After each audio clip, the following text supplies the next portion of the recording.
Well, hey everybody. Hi. We have been wanting to make a video about what my wife struggles with, probably the most, I guess. You? And No, I'm just kidding. that was good. That was. Oh, as most of these videos and stuff are not planned. That's just she's just good like that. Not scripted anyway. We do plan a little bit. And what we're planning on talking about in this video is her vision or lack thereof. Mm-hmm. So, go ahead. Yeah, so we want to talk about, I want to start off how I went blind. Just a very short snippet of it because it's been an ongoing process, basically my entire life. But I've been blind in my right eye completely 100% since I was 16, and I am 34, right? Sorry, I can't remember. It changes every year. I guess, yeah. I can't keep up. I don't keep up with how many birthdays. I just keep up with the birthday, hopefully. But so I went blind in my right eye when I was 16 and didn't regain vision. And then I've lived basically a normal life, I guess. I wasn't able to drive, but... yeah, ever. Almost right. got your driver's license, but you did not end up getting it. Probably a good thing, huh?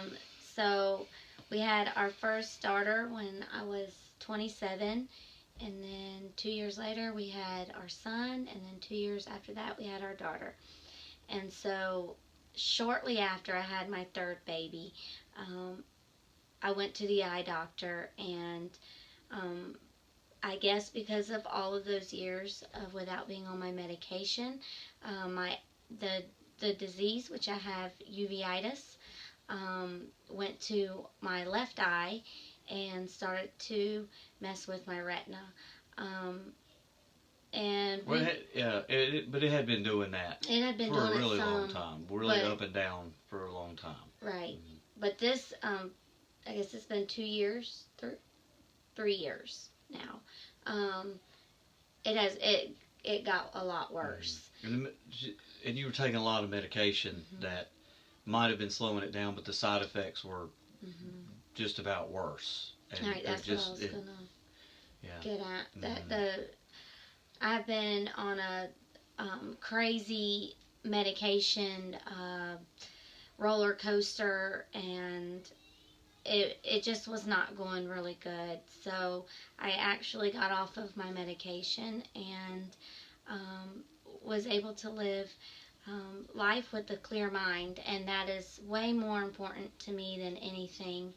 And I started to lose vision, like peripheral vision, and now I lost vision in the center. So it's not all completely gone. So I see in between the center and the peripheral. So it's not much. And then there's lots of flashing lights. And sometimes, like if I go outside, it's just like a white sheet. Sometimes I can make things out. If someone's wearing an orange shirt or something that really stands out, I can kind of see that it's there, but I don't always know what it is. When I'm inside, people look like silhouettes or arms. Like I don't see faces and stuff very much anymore. I don't see any detail. Detail is not my thing. So I think it was just important for you guys to know when we talk about blindness, that I do have some vision. It's just not very good vision. So I'm able to get by. I started learning Braille, and that's helping me. I think that right when I found out that I was going blind in my left eye, life got really hard. And I remember when I found out, I went to my bed and just started crying my eyes out because I couldn't imagine not seeing my kids ever again with my eyes, or my husband ever again. And the thought of one of my kids getting married and not being able to see them flooded my mind, and I couldn't breathe. I mean, I was just crying my eyeballs out. I remember during that time, I remember someone telling me about a video that they saw on Facebook, and on YouTube, and they wanted me to look her up, and so I did, and I was able to see that some people, her name's Joy Ross, by the way, I was able to see that some people can live a normal life and a happy life. And that kind of pulled me up out of my slump. I think that, other people are put on this earth to help us, each other out, Relationship. Relationship is so important. That's what it's all about. And mm-hmm. it, was hard on me, but I mean, not like I have it hard or whatever, but it's like I couldn't relate really. I didn't know how. I didn't know really what to do, what to say, how to help, what she should do. I generally know everything that she should do, but as far as this goes, I had like no idea, and that was hard. It's hard when you want to help and you can't. You're powerless, and she reached out online or sought stuff out online, and that definitely was helpful because people they grab life by the horns and figure out what to do, and when you can share that with somebody else and it helped them, my gosh, that's what it's all about. So yeah, I definitely still have hard days, but they don't last for. It's more of right now where I'm at when my vision's always changing. So some days I can see a little bit better than other days. So it can be kind of emotional on those really, really tough days where I don't see. But they're not bad days anymore. They're more like bad moments, and I'm able to see that there's still life to live and things to learn, and I try to focus on what I'm able to do and not what I'm unable to do. The hardest thing for me recently was I looked in the mirror, and I used to could get up pretty close to it and kind of see myself, and now I'm really struggling to see myself in the mirror, and that was a hard hit for me. I think you never think that you're not gonna see yourself, and when that day happens, it's not easy to go through. You want to know what your eyebrows look like and what your lips look like. I remember one time, and I don't know if I should share this, so stop me if it might be edited. It's too much. But in my younger days, I got placed in, I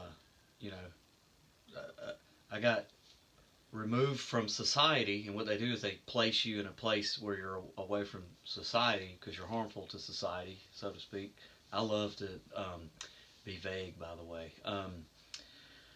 So it was like jail for teenagers? Is that what you're getting at? That's right. Okay, because you made it sound like a crazy house. So it was not a crazy house. Same thing. And I was in there for about 4 months and didn't have a mirror. And so I remember finally going to court, and there was a mirror, and I was able to see myself. And it was kind of an interesting experience to not look in a mirror for 4 months and then look in the mirror and go, oh, whoa, that's what I look like. Unibrow was just like, woo. it was yep, it was on point. But yeah, so and that was just 4 months. So Right. that yeah, that's Yeah. but I make sure that your unibrows Thank you. Appreciate it. like on point. Luckily, I don't wear makeup. I just never. I'm just not really She into it. I've doesn't never need really been in it. makeup. Oh, thank you. I need makeup. So that's not something that really bothers me, but just I guess seeing my hair and stuff sometimes and my roots, um, that that kind of gets to me. But I just have to take those moments and I have to think, okay, I'm not able to see in a mirror, but what can I do? What am I able to touch? What am I able to smell to help me to be able to get through this moment? I smell, my hair smells like strawberry or whatever, coconut, whatever shampoo I use. And so I know that it at least smells clean. And so I'm learning to use my other senses. There's a myth out there that all of your senses just get stronger when you lose your eyesight. And that's partially true. Like I do smell things a little bit more than I used to, but for the most part, you have to train. You have to train your hands to see. You have to train your other senses to be aware of things. I I now use a cane when I'm out and about, and I'm able to. I thought before I thought it was just the feeling of things, but you can also hear it too. Like there's so much um, to life that we're unaware of. When you go between buildings, especially on a windy day, you know, okay, there's two buildings like right there. I'm like in between two buildings, so that using my senses has helped and knowing what I can and can't do. I recently went. I've I've been doing cane training because I eventually would like to get a guide dog. Um, so it's a goal of mine. It's a long process. It takes a while. You have to go through cane training and all of that, and then you also have to um, sign up and make sure that you're fit for a dog. And then you have to go to where I'm gonna go would be California or somewhere like that for a couple weeks. Um, so it's a long process. Anyway, I went to go train with my cane and my instructor, and we went to like a what do you call it? A four way like Like crosswalk or whatever. walk. And so I do have light perception in my left eye. So I was walking, and I was with the help of some light perception. I walked one way, and it was hard. It was pretty hard. But then I started walking the other way, and I couldn't see anything at all. I was completely blind, 100% blind. And I had to trust myself to get to the other side without seeing, and I had to fully rely on my other senses. And that was a crazy experience, and I would like everyone to go through that. I don't like to use those crosswalks. To just blindfold them. And I can see. Yeah, it is hard. And hearing the traffic and so just focusing on what I can do instead of what I can't do is getting me through it. And that's why we like to do these, because we can share, our experiences, and maybe they'll help somebody. And it's an outlet, for us to be able to deal with things, and hopefully this will bless somebody, and yeah, I know that I have a lot of blind viewers on here, hearers, and if there's any questions, any marriage questions you might have, or family life questions, or anything blind related that we might be able to help you with, please comment below. We want to answer your questions. We're here for you guys, and I thank you all for being there for me. I know that. Yes, thank you. I know that it's helpful to have other people that understand the struggle. All right. Yep. Well. All right. Can I add anything to it? Or is that it? I think that's about it. Mm-hmm. All right. Well, we'll see everybody next time.